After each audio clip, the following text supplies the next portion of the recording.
اس کا رزلٹ اس دنیا میں آؤٹ نہیں ہوتا کہ کس کی قبول ہوئی اور کس کی رد ہوئی۔ اگر پچھلی امتوں کی طرح یہ نتیجہ سامنے آ جاتا تو کسے خبر کہ 25 لاکھ والے کی قبول ہوئی یا 10,000 والے کی قبول ہوئی اور جس کی رد ہوئی، کیا وہ لوگوں کو منہ دکھانے کے قابل ہوتا؟ اس لیے ہمیں اللہ کا شکر ادا کرنا چاہیے کہ اس نے اپنے حبیب مکرم صلی اللہ علیہ وآلہ وسلم کے طفیل ہمیں قربانی کی سعادت بھی عطا کی، اس کے گوشت پوش سے استفادہ کرنے کی اجازت بھی دی اور عبادت بھی اللہ کی بارگاہ میں ادا ہو گئی۔ چنانچہ سورہ آل عمران میں ہے الذین قالوا ان اللہ عہد الینا، کہ کچھ لوگوں نے اللہ کے رسول سے کہا تھا کہ اللہ نے ہم سے عہد لیا ہے اللہ نؤمن لرسول حتی یأتینا بقربان تأکلہ النار، ہم کسی رسول پر ہرگز ایمان نہیں لائیں گے جب تک کہ وہ ہمارے سامنے ایسی قربانی پیش نہ کرے جسے آسمان سے آگ آ کر جلا ڈالے۔ تو اللہ تبارک و تعالی نے فرمایا کہ قل قد جاءکم رسل من قبلی، اے پیارے حبیب صلی اللہ علیہ وسلم آپ انہیں بتا دیجئے کہ مجھ سے پہلے تمہارے پاس کئی رسول آئے بالبینات و بالذی قلتم، اور بھی دلیلیں لے کر آئے اور جس دلیل کا تم نے مطالبہ کیا ہے وہ دلیل بھی تمہارے سامنے پیش کی، فلم تقتلوہم، تم نے انہیں کیوں قتل کر دیا، ان کنتم صادقین، اگر تم اپنے دعوے میں سچے ہو، یعنی تمہارا یہ مطالبہ حق کو پانے اور ہدایت کو قبول کرنے کے لیے نہیں ہے بلکہ محض ایک کٹ حجتی ہے۔ تو اس لیے یہ جاننے کی ضرورت ہے کہ قربانی کے معنی کیا ہیں۔ تو قربان کے معنی اللہ کی رضا کے لیے، اس کے تقرب کے لیے، بندگی کی نیت سے، عبادت کی نیت سے، اس کے حکم کے مطابق، اس کے رسول مکرم صلی اللہ علیہ وآلہ وسلم کی سنت کے مطابق اس کی راہ میں جانور کو قربان کرنا، یہ قربانی ہے۔ ہمارے قرآن و حدیث میں اس کے لیے ضحیہ کا لفظ آیا جس کی جمع ضحایا ہے، یا اضحیٰ کا لفظ آیا جس کی جمع اضاحی ہے، اور نحر کا لفظ بھی آیا کہ فصل لربک وانحر، کہ اپنے رب کے لیے نماز پڑھیے اور قربانی کیجیے، اور نسک کا لفظ بھی قرآن کریم میں آیا۔ ماشاءاللہ، جزاک اللہ مفتی صاحب، رہنمائی فرمائی آپ نے۔ ایک اور سوال یقیناً میں شامل پروگرام کروں گا مفتی صاحب کہ ہمارے یہاں بہت ساری کنفیوژن ہے عوام الناس میں، کوئی کہتا ہے جانور ایسا ہو، کوئی کہتا ہے مہنگا ہوگا تو ہی قبول ہوگا۔ رواج آج کل پایا جا رہا ہے کہ جس طرح آپ نے فرمایا 25 لاکھ روپے کا جانور، لوگ 50 لاکھ کا جانور لے رہے ہیں، لیکن اس کے اندر اگر عیب ہو، کوئی پرابلم ہو جو نظر نہ آ رہا ہو، تو آپ یہ رہنمائی فرمائیں اور ناز آج کے چینل کے آج بات پہنچے گی انشاءاللہ پوری دنیا میں کہ جانور خریدتے وقت کن کن باتوں کا خیال رکھنا چاہیے ہمیں؟ قربانی کے لیے جانور خریدتے وقت چند باتوں پر توجہ دینے کی ضرورت ہے۔ سب سے پہلے اگر بکری ہے، بکرا ہے، بھیڑ ہے، مینڈا ہے تو ان کی عمر 1 سال پوری ہو گئی ہو اور دوسرے سال میں داخل ہو گئے ہوں۔ گائے، بیل یا بھینسا، ان کی عمر 2 سال پوری ہو گئی ہو اور تیسرے سال میں داخل ہو گئے ہوں قمری سال کے اعتبار سے، اور اونٹ یا اونٹنی، ان کی عمر 5 سال پوری ہو گئی ہو اور چھٹے سال میں داخل ہو گئے ہوں تو پھر ان کی قربانی جائز ہے۔ علامت 2 دانت ہیں کہ ان کو ضرور دیکھ لینا چاہیے، کیونکہ تاجروں پر اعتبار نہیں ہوتا، اور اب تو یہ ہے کہ یہ شکایت آتی ہیں کہ انہوں نے خریدا، دانت دیکھے، جب گھر آئے تو پتہ چلا کہ وہ پلاسٹک کے دانت اوپر چڑھا دیے تھے اور گر گئے۔ تو انتہائی احتیاط کے ساتھ اس کو دیکھنا چاہیے۔ اگر جانور گھر کا پلا ہوا ہے اور بکری بکرا 1 سال، گائے بیل 2 سال، اونٹ 5 سال کا ہے تو دانت اگر پورے نہیں بھی ہیں تو قربانی ہو جائے گی، لیکن اگر مارکیٹ سے خریدتے ہیں تو احتیاطاً 2 دانت دیکھ لینے چاہیے۔ یہ تو ایک بات ہے۔ دوسرا یہ ہے کہ اس کے دانت ہوں، اس کے کان 1/3 سے زیادہ کٹے ہوئے نہ ہوں، سینگ جڑ تک ٹوٹے ہوئے نہ ہوں۔ بکری ہے تو 1 تھن ناکارہ ہو، گائے بھینس اونٹنی ہے تو 2 تھن ناکارہ ہوں، ان کی قربانی جائز نہیں ہوگی۔ اگر گائے بھینس کا 1 تھن ناکارہ ہے تو قربانی ہو جائے گی۔ اس کی بینائی بھی چیک کرنی چاہیے، اسی طرح اس کی ٹانگوں میں لنگڑا پن بھی نہیں ہونا چاہیے، اور وہ جانور اتنا کمزور نہیں ہونا چاہیے کہ چل کر قربان گاہ تک بھی نہ جا سکے۔ پھر ایسا نقص جو کسی جمال کو ختم کر دے یا اس کی کسی صلاحیت کو ختم کر دے تو پھر ایسا جانور بھی قربان نہیں کرنا چاہیے۔ البتہ خصی جانور کی قربانی جائز ہے، بلکہ افضل ہے، کیونکہ جو آنڈو جانور ہے بعض اوقات اپنا پیشاب پیتا ہے اور اس کی بدبو اس کے گوشت میں آتی ہے، تو آنڈو ہونا یہ کوئی عیب نہیں ہے۔ اسی طرح سے بعض کاروباری لوگ جب جانور گائے وغیرہ چھوٹی عمر کے ہوتے ہیں تو اس کے سینگ کو اوپر سے کیمیکل سے کچھ جلا دیتے ہیں تاکہ وہ نشو و نما ان کی نہ ہو، یا رگڑ دیتے ہیں تاکہ وہ خوبصورت نظر آئے۔ تو اگر یہ نقص اس کی سینگ کی جڑ تک نہیں پہنچا، دماغ تک نہیں پہنچا، تو اس جانور کی قربانی بھی جائز ہے۔ ٹھیک ہے، جزاک اللہ مفتی صاحب نے فرمایا مفتی صاحب کہ کوئی نقص ہو اگر جانور میں، اب جیسے کہ کوئی شخص ہے، جس طرح آج کل دور حاضر میں بہت ساری چیزیں ایسی چل رہی ہیں کہ جعلی دانت لگا دیں، 2 دانت کسی کے نہ ہوں کسی قربانی کے جانور کے، اور وہ شخص لے آتا ہے گھر پہ، تو گھر پہ لانے کے بعد پتہ چلا یہ تو جعلی ہے، تو اب وہ کیا کرے گا؟ اس کی قربانی نہیں ہوگی۔ خوب دیکھ کر سمجھ کر دن کی روشنی میں جانا چاہیے، ہمارے اس کو چلا کر دیکھنا چاہیے، دانتوں کو دیکھنا چاہیے۔ ہمارے فقہا نے کہا کہ اس کی بینائی کو چیک کرنے کے لیے دائیں طرف اس کے چارہ پیش کریں تو اس طرف مڑتا ہے یا نہیں، بائیں طرف چارہ اس کو پیش کریں تو مڑتا ہے یا نہیں، تاکہ یہ چیک ہو جائے کہ بینائی پوری طرح سے سلامت ہے یا نہیں ہے۔ ہمارے ہاں لوگ جاتے ہیں اور اگر خلاف توقع کوئی جانور سستا مل گیا تو وہ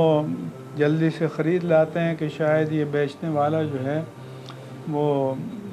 نہ جانے اس کے دماغ کو کیا ہو گیا ہے، لیکن جب لاتے ہیں تو پتہ چلتا ہے کہ اس میں نقص ہے اور عیب ہے، تو پوری احتیاط سے جانور خریدنا چاہیے۔ البتہ یہ سوال کہ گائے بیل کے 7ویں حصے کی قربانی افضل ہے یا بکرا بکری دمبا بھیڑ اس کی افضل ہے، تو یہ دیکھا جائے گا کہ قیمت کس کی زیادہ ہے۔ جس کی قیمت زیادہ ہو وہ افضل ہوگا۔ اگر قیمت برابر ہے تو پھر ظاہر ہے کہ بکری کا گوشت لذیذ ہوتا ہے تو اس کو ترجیح دینی چاہیے۔ اسی طرح سے قصاب کو اس کی ذبح کی اجرت دینی چاہیے، اور اجرت میں کھال کو دینا یہ جائز نہیں ہے۔ کھال کوئی اپنے استعمال میں لا سکتا ہو تو بہت اچھی بات ہے، ورنہ پھر وہ دینی مدارس کو، رفاہی اداروں کو یا مستحقین کو دے، لیکن ذبح کی اجرت کے طور پر نہ دے۔ ذبح کرنے والے کو افضل تو یہ ہے کہ خود ذبح کرے، لیکن کسی اور سے کراتا ہے تو اسے بلند آواز سے بسم اللہ اللہ اکبر کہنا چاہیے، اور چاروں کی چاریں رگیں کٹ جانی چاہیے، ورنہ کم از کم 3 رگوں کا کٹنا ضروری ہے۔ تو اس لیے لوگوں کو ذبح کے وقت اس چیز پر بھی نظر رکھنی چاہیے۔ ایک اور احتیاط یہ کرنی چاہیے کہ جب جانور کو ذبح کر لیں تو جب تک وہ ٹھنڈا نہ ہو جائے اس کی کھال اتارنے کا عمل شروع نہیں کرنا چاہیے۔ بعض قصاب یہ کرتے ہیں کہ وہ گردن میں آگے چھری اندر گھسیڑ دیتے ہیں تاکہ کلیجہ کٹ جائے اور جان جلدی نکل جائے، تو اس بات کی اجازت اس کو نہیں دینا چاہیے۔ جان فطری انداز سے نکلنی چاہیے، کیونکہ جان ہوتی ہے تو اس کی رگوں میں جو دم مسفوح یا بہنے والا خون ہوتا ہے جو حرام ہے اور ناپاک ہے، وہ سک ہو کر باہر آتا ہے۔ اس لیے جب اچھی طرح سے جان نکل جائے تو اس کے بعد پھر اس کی کھال اتارنے کا عمل شروع کرنا چاہیے۔ کوئی سنت کے مطابق ذبح کرنا چاہتا ہے اور کرنا چاہیے تو جانور کو بائیں پہلو پر قبلہ رو لٹائیں، اس کے دائیں پہلو پر اگر پاؤں رکھنا چاہیں کنٹرول کرنے کے لیے تو رکھیں،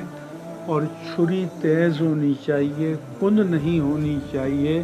تاکہ ذبح کرنے میں جانور کو زیادہ تکلیف نہ ہو۔ اور ذبح چھری چلانے سے پہلے یہ دعا مانگیں کہ انی وجہت وجہی للذی فطر السماوات والارض علی ملت ابراہیم حنیفا وما انا من المشرکین لا شریک لہ وبذالک امرت وانا من المسلمین ان صلاتی ونسکی ومحیای ومماتی للہ رب العالمین اللہم منکا ولکا، اور پھر بسم اللہ اللہ اکبر کہہ کر چھری چلا دے۔ اور ذبح کرنے کے بعد دعا مانگے کہ اللہم تقبلہ منی کما تقبلت من خلیلک ابراہیم و حبیبک محمد صلی اللہ علیہ وسلم، کہ یا اللہ جس طرح تو نے اپنے خلیل ابراہیم علیہ السلام اور اپنے حبیب محمد الرسول اللہ صلی اللہ علیہ وآلہ وسلم کی قربانی کو قبول فرمایا، میری قربانی کو بھی شرف قبولیت عطا فرما۔ اور اگر کسی اور کی جانب سے کر رہا ہے تو اللہم تقبل ہو من فلاں، اور جب 7 افراد کی طرف سے قربانی ہو تو ان 7 کا نام لینا چاہیے۔ ماشاءاللہ۔ حضرین کرام، آپ دیکھ رہے ہیں ماشاءاللہ ہمارے زمین مفتی اعظم پاکستان مفتی منعم الرحمان دامت برکاتہم اللہ علیہ تشریف فرما۔ ماشاءاللہ ہم حج کے حوالے سے بھی انشاءاللہ کریں گے ڈسکس۔ اس سے پہلے کہ ہم ایک اور سوال کی جانب جائیں، ملتے ہیں 2 منٹ کا بریک کے بعد دوبارہ حاضر ہوں گے اس امید کے ساتھ کہ آپ ہمارے ساتھ رہیں گے۔ السلام علیکم ورحمۃ اللہ۔ عید اسپیشل شو کے ساتھ ایک بار پھر آپ کا میزبان راؤ محمد علی حاضر خدمت ہے۔ آپ دیکھ رہے ہیں عید اسپیشل شو آپ کی choice YouTube channel satellite channel کے ساتھ۔ ہمارے درمیان ماشاءاللہ مفتی اعظم پاکستان مفتی مریم الرحمان دامت برکاتہم العالیہ تشریف فرما ہیں۔ ہم قربانی کے حوالے سے دیگر حوالے سے انشاءاللہ ہم رہنمائی لے رہے ہیں اور لیتے رہیں گے انشاءاللہ۔ دعا بھی فرمائے اللہ تعالیٰ مفتی صاحب کا سایہ ہم پہ دائم قائم فرمائے، ان کے علم و عمل میں مزید برکت عطا فرمائے۔ ایک اور سوال مفتی صاحب جو آج کل بہت زیادہ ہمارے لیے کنفیوژن کا باعث بنتا ہے وہ یہ ہے مفتی صاحب کہ ہم قربانی کا جانور لانے کے بعد ہم یہ چاہتے ہیں، ہمارے بچے یہ چاہتے ہیں کہ ہم جانور لے کر نکل جائیں، لوگوں کو دکھائیں، اور ایک بعض دفعہ ایسا بھی دیکھا گیا مفتی صاحب کہ ایک ٹینٹ لگا کر شامینہ لگا کر 12-15 جانور ایک ساتھ پھر وہ لوگوں کو بلایا جائے گا اور لوگوں کو دعوت دی جاتی ہے آئے ہمارے جانور دیکھیں، پھر ویڈیو تصویریں اور اس طرح نمود و نمائش کی جاتی ہے۔ تو مفتی صاحب یہ آپ ناظرین کو ہم بتانا چاہیں گے آپ کے توسل سے کہ کیا یہ جائز ہے نمود و نمائش؟ قربانی کے جانور سے محبت کرنا، اس کو اچھی طرح سے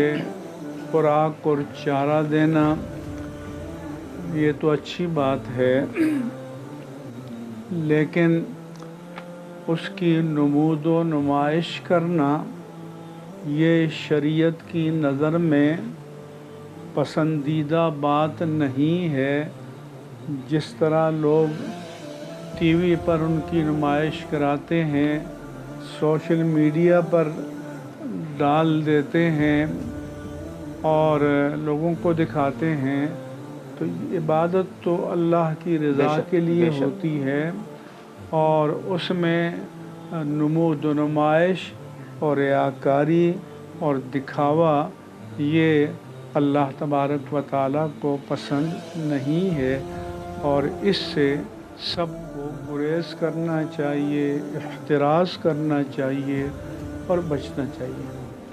جزاک اللہ مفتی صاحب۔ ایک اور بات اسی سے منسلک ہے مفتی صاحب کہ اجتماعی قربانی کا جو کانسیپٹ ہے وہ رواج جو بڑھتا جا رہا ہے الناس میں، کیونکہ مہنگائی کا سلسلہ بھی ہے اور چیزیں بڑھ رہی ہیں دن بہ دن، اور آج اس سال 2023 میں جو ہم عید منانے جا رہے ہیں تو اس میں خاص طور پر یہ دیکھا جا رہا ہے کہ جانوروں کا جو ریٹ ہے وہ قیمتیں بہت زیادہ ہیں، آسمان سے باتیں کر رہی ہیں ہم یہ کہہ سکتے ہیں۔ تو کیا مفتی صاحب رہنمائی فرمائیں اس حوالے سے، کیا اجتماعی قربانی جائز ہے، ہم کر سکتے ہیں یا نہیں؟ جیسا کہ آپ نے بتایا کہ اس کے کئی عوامل ہیں۔ ایک تو یہ ہے کہ مہنگائی غیر معمولی طور پر بڑھ گئی ہے، لوگوں کی قوت خرید کم ہو گئی ہے، یہاں تک کہ پاکستان میں حکومت پاکستان کو پہلی مرتبہ سعودی حکومت کی طرف سے جو حج کا کوٹا الاٹ کیا گیا تھا اس میں سے بعض کو سرنڈر کرنا پڑا، تو اس طرح سے جانور بھی مہنگے ہیں۔ تو ایک تو اس کی وجہ مہنگائی ہے، دوسری وجہ یہ ہے کہ فلیٹ سائٹ میں یا تنگ محلوں میں جانوروں کے رکھنے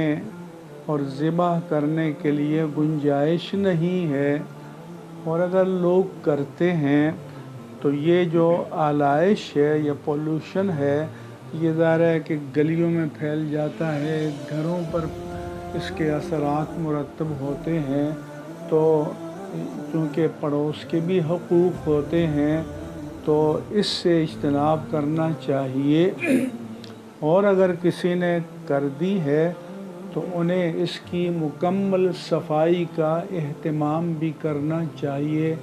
تاکہ گلی محلے اور پڑوسیوں کے حقوق جو ہیں وہ پامال نہ ہوں۔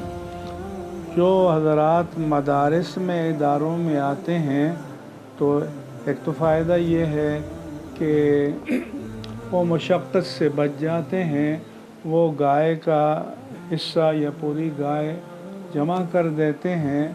اور ان کو ٹائم دے دیا جاتا ہے اور مقررہ وقت پر آ کر اپنا گوشت لے جاتے ہیں، باقی مشقتوں سے بچ جاتے ہیں، کیونکہ وہ ادارے کے سربراہ کو اپنا وکیل بناتے ہیں اور وکالت سے بھی قربانی کی جا سکتی ہے اور یہ شرعاً جائز ہے۔ اس کا ایک فائدہ تو یہ ہے کہ آلائشیں جو ہیں سینٹرلائز ہو کر ایک جگہ سے ہمارے بلدیاتی اداروں کو اٹھانا آسان ہوتا ہے، پورے محلے میں اس کی گندگی نہیں پھیلتی۔ تو یہ اگر کلچر اور بڑھتا چلا جائے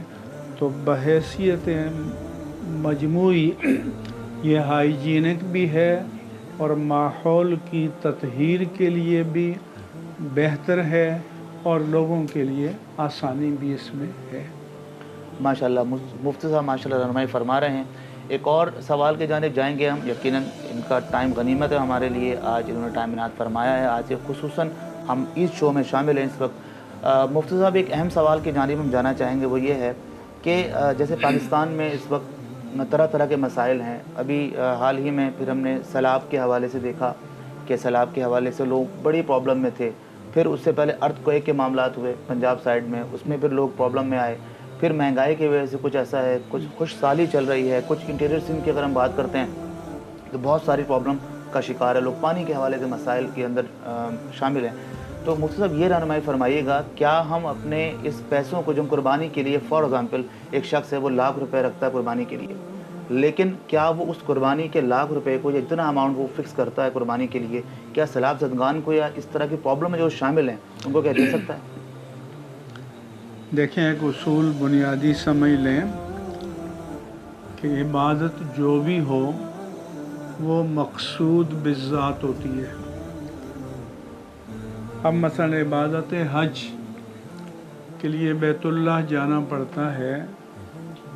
اگر کوئی کہے کہ یہ پیسے جو ہیں وہ سیلاب زدگان میں، زلزلہ زدگان میں، غریبوں میں تقسیم کر دیے جائیں تو حج تو نہیں ہوگا، بے شک اللہ تعالیٰ کا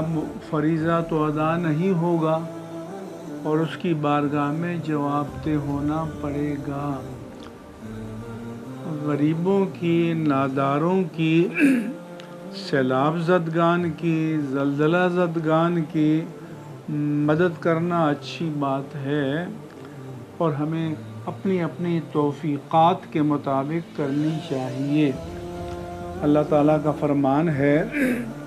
فَلَاقْتَحَمَ الْعَقَبَةَ، وہ دشوار گزار گھاٹی میں کیوں داخل نہ ہوا، وَمَا أَدْرَاكَ مَا الْعَقَبَةُ، اور تو کیا جانے کہ عقبہ کیا ہے، فَكُّ رَقَبَةٍ، کسی کی گردن کو غلامی سے یا قرض کے بار سے آزاد کر دینا، او اطعام فی یوم ذی مسغبہ، یا تنگی کے عالم میں، افلاس کے عالم میں کسی مبتلا شخص کو کھانا کھلانا، یتیماً ذا مقربہ، وہ قرابت دار یتیم ہو، اور مسکیناً ذا متربہ، یا خاک آلود مسکین ہو۔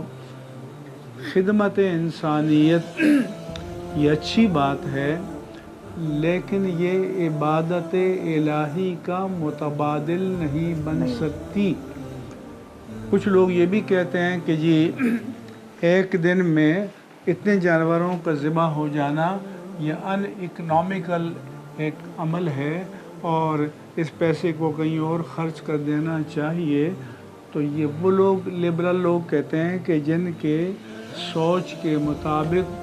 گوشت حاصل کرنا شاید یہ قربانی کا مقصد ہے، یہ ہرگز مقصد نہیں ہے۔ اللہ تعالیٰ نے فرمایا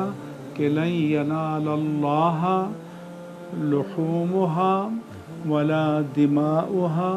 ولکن ینالہ التقوی منکم، اللہ کی بارگاہ میں ان جانوروں کا نہ گوشت پہنچتا ہے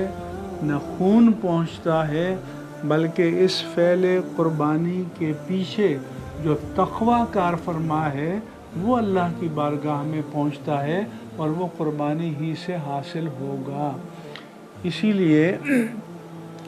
رسول اللہ صلی اللہ علیہ وآلہ وسلم نے حدیث پاک میں ارشاد فرمایا کہ ما عمل ابن آدمی یوم النحر